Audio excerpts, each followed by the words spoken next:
मग डॉक्टर काका म्हणतात की मला देव आवडतो, मी देवाचं एवढं करतो, मला विठ्ठल आवडतो, मला दत्तगुरू आवडतात, मग देव मला आवडतो, पण माझ्या शेजारी उभा असलेला देह मला आवडत नाही.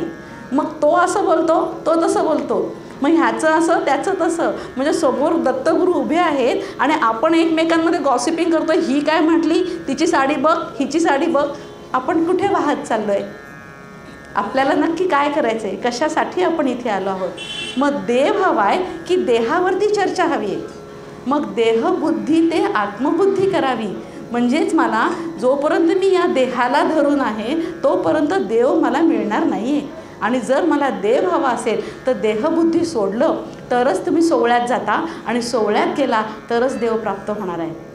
आणि म्हणून ते विवस्त्र होण्याचा जर अर्थ आपण समजून घेतला तर तो हा आहे की तुला देव हवा आहे ना, तर तू तुझं देहबुद्धी सोड.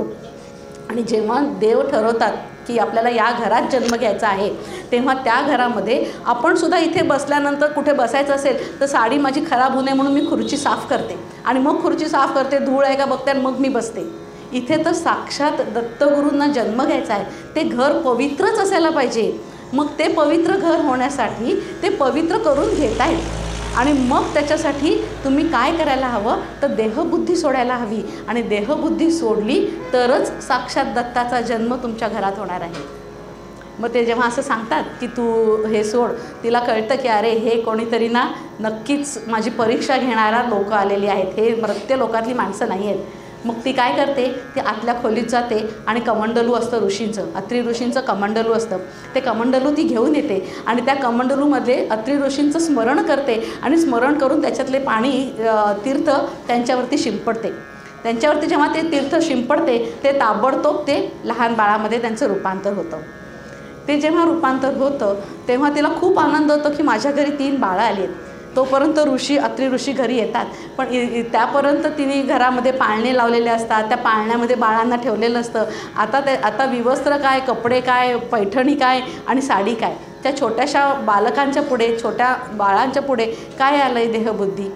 त्याच्यामुळे ती त्यांना पाळण्यात ठेवते, त्यांचं पाळणा करते, आनंद करत असते. आणि तेवढ्यात अत्री ऋषी येतात आणि ते म्हणतात की काय झालं, तर ती सांगते सगळी हकीकत की असं असं झालं आणि तुमचं स्मरण करून शिंपडलं आणि मुलं झाली. तर ते ध्यान करतात, डोळे मिटतात आणि त्यांना दिसतं की अरे हे तर ब्रह्मदेव आहेत, आणि ब्रह्मदेव तर माझे पिता आहेत, आणि विष्णू म्हणजे पिताचे पिता. म्हणजे 3 पिढ्या इथे आल्या की ब्रह्मदेव, विष्णू, ब्रह्मदेव आणि मी, असे 3 पिढ्या आले. त्यांना खूप आनंद होतो. ते आनंद मनवतात की वा वा माझ्या घरात असं आलेलं आहे. आजूबाजूचे सगळे लोक येतात, तिथे खूप आनंदोत्सव सुरू होतो की असा आनंदोत्सव सुरू झालेला आहे. आणि त्या आनंदोत्सवामध्ये आता पुढे काय करायचं, तर तिथे शेवटी नारद मुनी यायलाच पाहिजेत. नारद मुनी येतात की हे तिघांनी काय केलं आहे बघूया. ते नारद मुनी येतात तर त्यांना दिसतं की हे तिघं पाळण्यामध्ये बाळ होऊन झोपलेले आहेत. ते जातात बघायला, तर हे तिघं डोळे, चेहरा लपवतात, ते त्यांना नजरेला नजर देऊ शकत नाहीत. पण नारद मुनी म्हणतात की देवा, तुम्ही जे केलं आहे ते खरोखरच लोकांच्या भल्यासाठी केलेलं आहे, आणि तुम्ही हे खूप मोठा लोकांचा उद्धार करणार आहात. आणि ते त्यांना नमस्कार करतात आणि तिथून निघतात. तोपर्यंत या बातम्या या 3 जणींना पोचलेल्या असतात. मग या 3घी जणी घाबऱ्या होतात की अजून आमचे पती कसे आले नाहीत, आम्हाला अजून फोन नाही आला, काय नाही, ते कुठे आहेत कुठे. जेव्हा ते असा विचार करतात तेव्हा त्यांना कळतं की असं असं झालेलं आहे. नारद मुनी त्यांच्याकडे येतात आणि त्यांना सांगतात की आता तुमच्या पतींना तुम्ही विसरा, ते बाळ झालेले आहेत आणि आता ते बाळ त्यांच्या घरात आहेत. ती बाळं जेव्हा मोठी होतील, शिकतील, तेव्हा कधी तुमच्याकडे येतील ते येतील. तर त्या म्हणतात की नाही, आम्हाला आमचे नवरे आम्हाला परत हवेत. मग ते म्हणतात की जा अनुसूयेकडे जा आणि तिचे पाय धरा. मग ती येते, त्या 3घी जणी येतात, लक्ष्मी, सरस्वती आणि पार्वती माता येतात, अनुसूयेचे पाय धरतात. अनुसूया म्हणते मी ओळखत नाही कोण विष्णू आणि कोण शंकर आहे ते. माझ्यासमोर 3 ब्राह्मण होते आणि आता 3 छोटी बाळं आहेत, मला माहिती नाही कोण आहे. तर ते म्हणले नाही, आमचे पती आम्हाला परत द्या. शेवटी ती अनुसूयाच होती. जरी तिचे बाळ असले तरी तिच्यामध्ये कुठलीच असूया नव्हती, कुठलाच हेवादेवा नव्हता. ती म्हणली ठीक आहे, अत्यंत जड अंतकरणाने म्हणली की ठीक आहे, तुमचे कोण असतील ते तुम्ही बाळ बघा, तुमचे पती बघा आणि घेऊन जा. मग ते अत्री ऋषींच्या पाया पडले आणि अत्री ऋषींना म्हटले की देवा, की तुम्ही आमचे पती आम्हाला परत द्या. मग अत्रि ऋषींनी एक नजर टाकली आणि ते परत देवरूपामध्ये आले. आणि देवरूपामध्ये आल्यानंतर मध्ये एक गोष्ट अशी आहे की जेव्हा ह्यांना पाळण्यात घातलं तेव्हा त्यांचं नामकरण केलेलं आहे.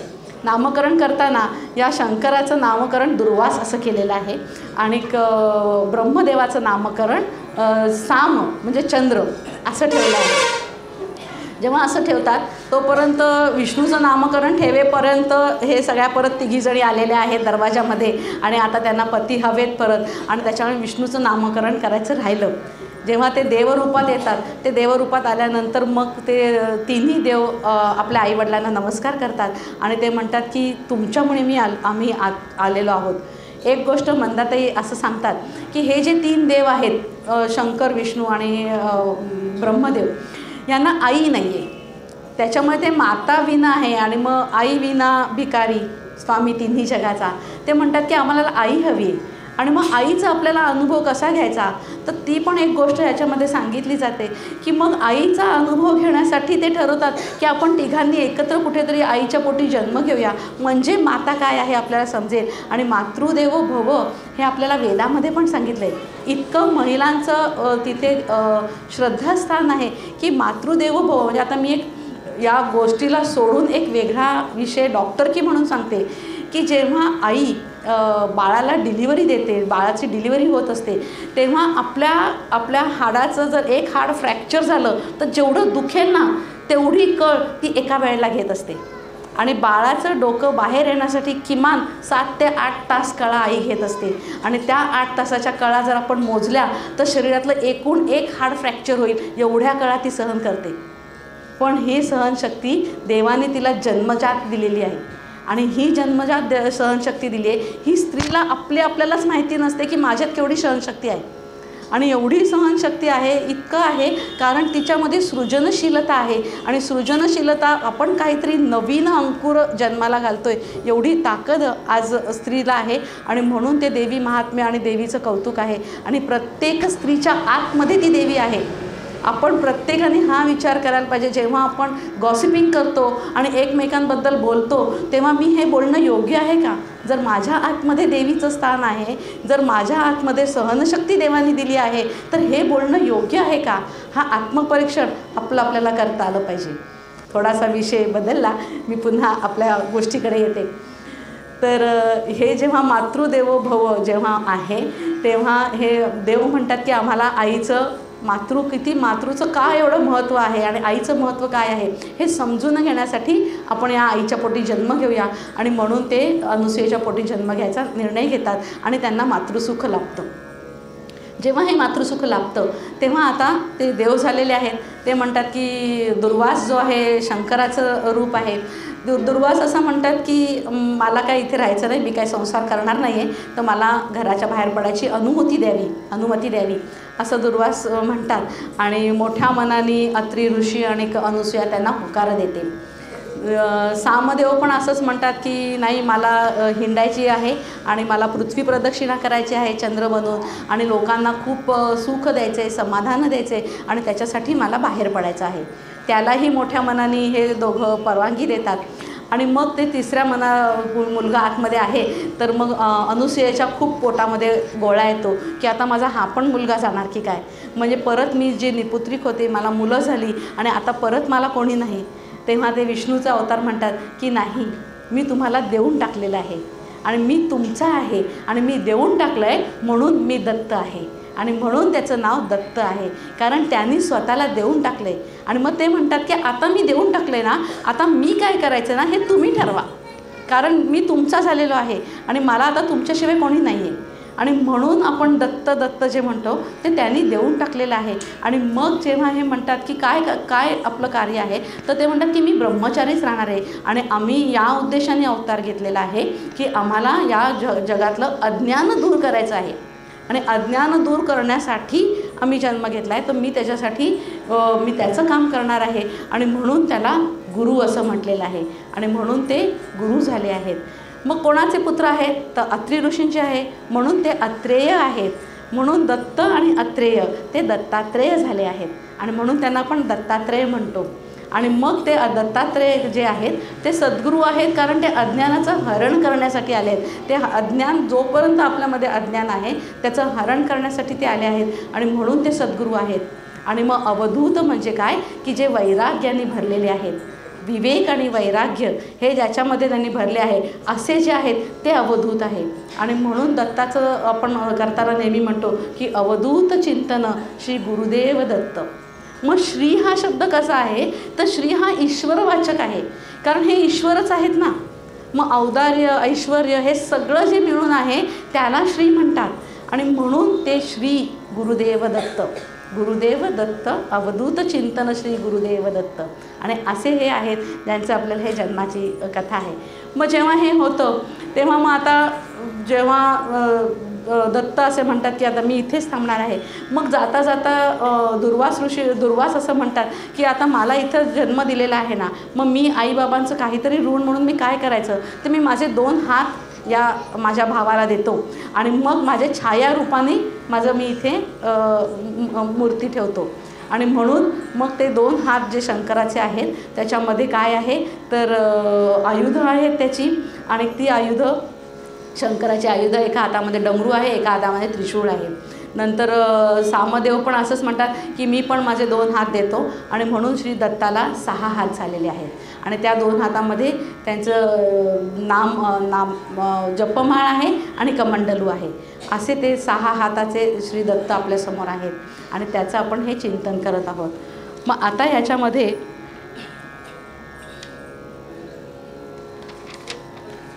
डॉक्टर काका काय सांगतात आपल्याला दत्ताच्या आरतीमध्ये थोडक्यामध्ये, की ते म्हणतात की कर्तव्य आणि भावना, कारण शेवटी मी पोस्टमन आहे आणि मी त्यांचे विचार तुमच्यापर्यंत पोचवते.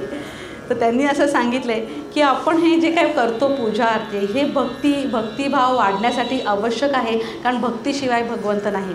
आरती म्हणजे काय, तर आर्ततेने देवा तूच मला हवा आहेस, अशी जेव्हा आपण आरती करतो, जेव्हा आपण हे जन्माचं बघतो. थोडक्यात अजून जन्माचं राहिलं संध्याकाळचं सांगायला, 6 वाजता का होतो, कारण हे सगळं होईपर्यंत संध्याकाळचे दुपार झालेली असते.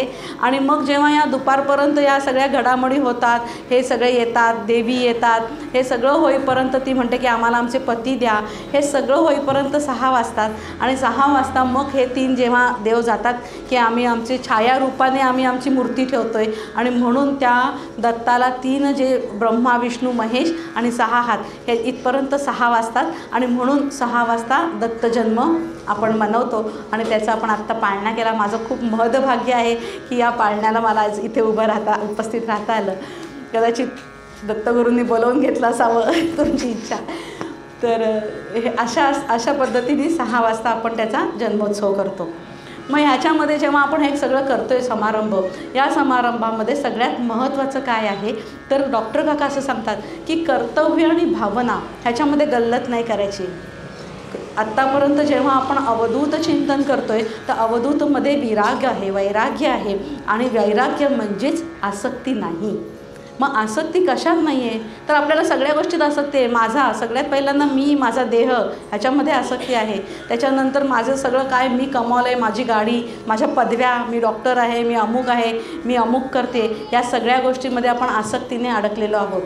मग अडकायचं नाही का, तर हे नामासाठी आपण जेव्हा जगामध्ये व्यवहारामध्ये वागतो तेव्हा हे व्यवहारासारखंच वागायचं आहे, पण आतमध्ये मात्र त्याच्यात आसक्तीने अडकायचं नाही आहे. आतमध्ये हाच विचार करायचा आहे की मी देवी स्वरूप आहे आणि भगवंत माझ्या आत आहे.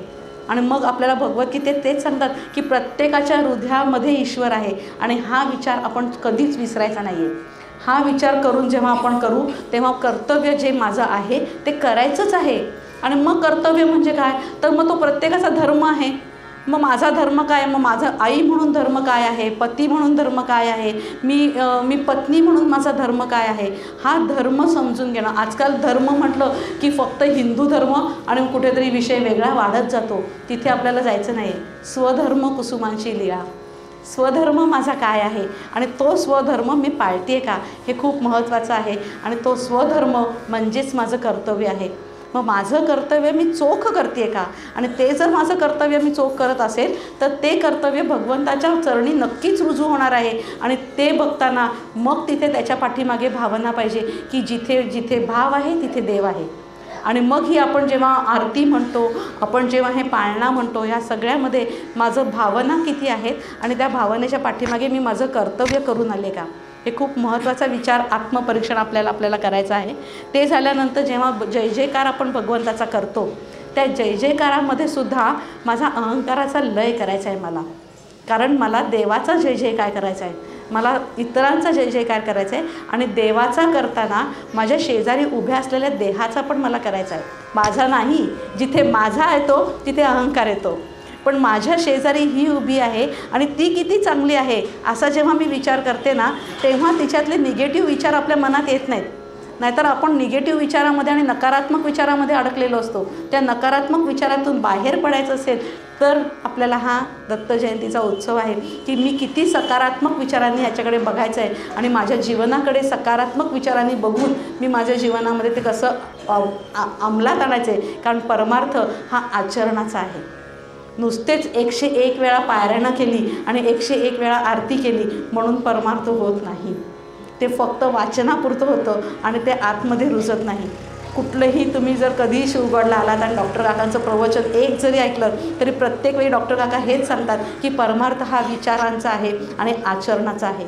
जे मी विचार करते ते मी माझ्या आचरणात आणते का, मी माझ्या आचरणात माझं वैराग्य आणते का, मी माझ्या आचरणामध्ये माझा सद्विवेक बुद्धी ठेवते का आणि सद्विवेक बुद्धीने मी काम करते का, मी प्रत्येकाशी प्रेमाने वागते का, हा विचार जेव्हा आपण करू तेव्हाच आपल्याला या सगळ्याचं फळ प्राप्त होणार आहे.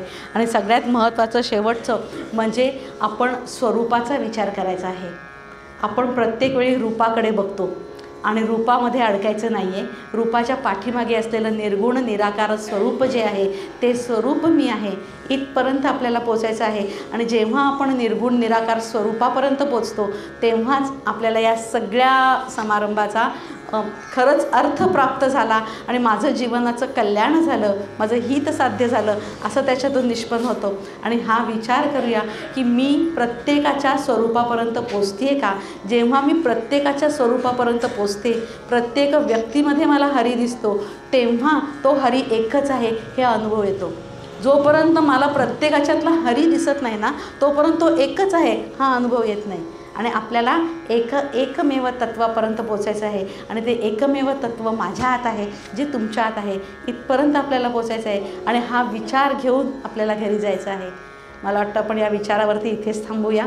मला इथे बोलवलं मी सगळ्यांचे आभार मानते आणि थांबते. जय जय रघुवीर समर्थ. सगळं चिंतन सद्गुरूंच्या चरणी अर्पण करते आणि वाणीला विराम देते.